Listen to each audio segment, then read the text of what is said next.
Hey everybody, Sharon Boo here, and I have a video that a subscriber requested.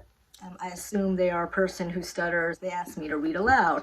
Now, I've watched a few of these stuttering, reading aloud videos on YouTube so I could get somewhat of an idea of them. And for anybody who stutters, well, first let me back up. For anybody who doesn't know, I am a person who stutters. My stutter is very mild, and when I'm talking in my house, in the comfort of my own home, I tend to be a lot more fluent. Now, I just came from a dinner with a bunch of former coworkers, people I hadn't seen in about a year, and my speech was pretty disfluent. And that was a mere 30 minutes ago, and now I'm fluent as hell. So stuttering is not very logical. Some days you're more fluent, some days you're less. I do stutter. Just because you don't hear me stuttering in these videos does not mean that I don't stutter. Now, as far as reading goes, I know that for anyone who stutters, you have experienced the terror that is popcorn reading. And that was a major source of anxiety for me, as I'm pretty sure it was for you as well. When you're in the classroom and somebody's reading and then they finish a paragraph and they say, "Popcorn, Sharon!" And I have to read.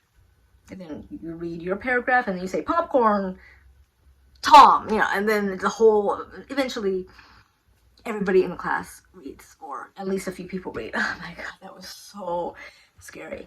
I'm gonna read y'all a passage from one of my favorite books, The Coldest Winter Ever by Sister Soldier.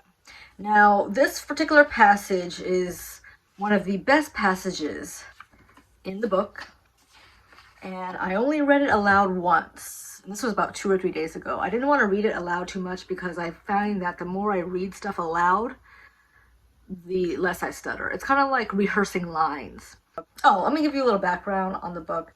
The Coldest Winter Ever is about a 17-year-old girl named Winter Santiago. She lives in Brooklyn. Her father is a major drug kingpin, and she's on top of the world, especially in her community. She lives in the projects. After the feds catch him and they seize their house and all of their belongings, the family is torn apart. Winter and her sisters are in foster care. The father is sent off to prison, and the mother, who has made her whole life about being a wife and mother, cannot take the children because she does not have a job. So basically, this is from Winter's perspective. She is surviving. This girl has a lot of street smarts. And this book is not for children, but I started reading it when I was 15. And like a lot of things I should not have been reading or looking at as a child, this was just one of many. So anyway, here I'm going to read to you. In fact, after her home was raided and all of the material possessions seized, Winter takes her mother's last $700 and selfishly hogs it to adorn herself with new clothes in the middle of a crisis situation. We could only wish that this was the worst of it. However, Winter Santiago moves on to establish a life separate from her mother's ruined life. She never once checks on her mother while she is living in the group home. Even after she gets the passes to go outside and move around freely, she never checks on her mother while living with Sister Soldier. In fact, she uses her mother as a pawn in her game. She pretends that her mother is a cancer patient nearing death to manipulate the sympathy she knew would come from Soldier and Doc. Despite the fact that after the fall of Santiago, thousands of dollars passed through the hands of Winter Santiago at different time periods, she never gave, sent, or set aside money for her mother. Moreover, she never intended to. The only thing that Winter did ultimately give her mother was crack. She took it from the cookie jar in Bullet's apartment and dropped it through the sliding slot in the door. She even She secretly watched as her mother groveled for it.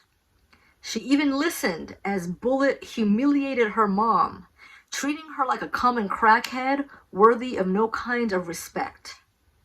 These attitudes and actions are what makes winter the coldest winter ever. So, if you notice, I didn't really stutter that much. Reading aloud as an adult has never really been that much of a challenge for me. Reading aloud as a child was more stressful.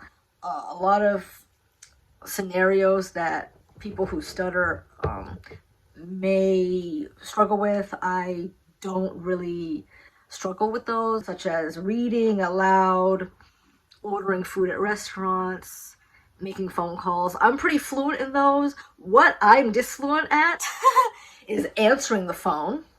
Okay. Job interviews,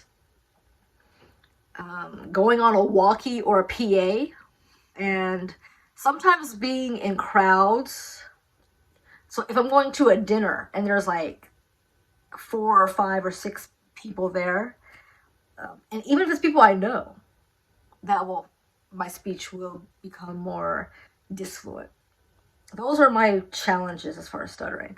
But in the meantime, I'm going to make a stutter playlist. So for anybody who stutters, you can reference it, because I know that the way that my videos are on my page now, they're kind of all over the place. If you are a person who stutters, you're gonna get kind of irritated by having to go through a bunch of my videos that have nothing to do with stuttering.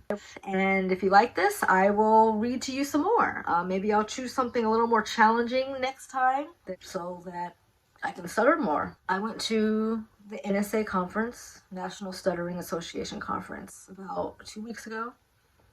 And when I got back from the conference, I was fluent. I hardly stuttered at all. I barely stuttered. For a week straight, my speech was damn near fluent. And I started to get a little concerned, like, where'd it go? Where did my stutter go? And then I started to get a little sad. Like, if I were to lose it, I would be kind of wistful. I don't think I'd be devastated, but I'd be wistful. Days after I thought it was gone, it came back with a vengeance. And I say vengeance loosely. And I was like, oh, there it is. There it is.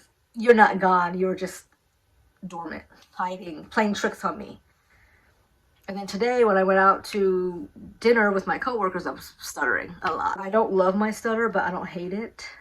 It's a part of me, and I've had it for so long. I don't know how it is to not stutter. And maybe you can get to that point too, where maybe you don't love it, but you don't hate it so much. Because I've been there. I know how that feels. To just want this out, want this gone. All people who stutter are at different levels of their acceptance journey. I get that. And sometimes when I'm talking about stuttering, I don't stutter, which is funny. A lot of people who stutter, they say the same thing, that when they're talking about stuttering or when they're in speech therapy, they don't stutter. Because when I was in speech therapy, I was pretty damn fluent, and they could not really help me because I was, fluent. But I'm like, no, I'm not fluent. God damn it, like, I do stutter. That is the end of the video, and I'll see you in the next one. Stay happy, healthy, and safe. Bye.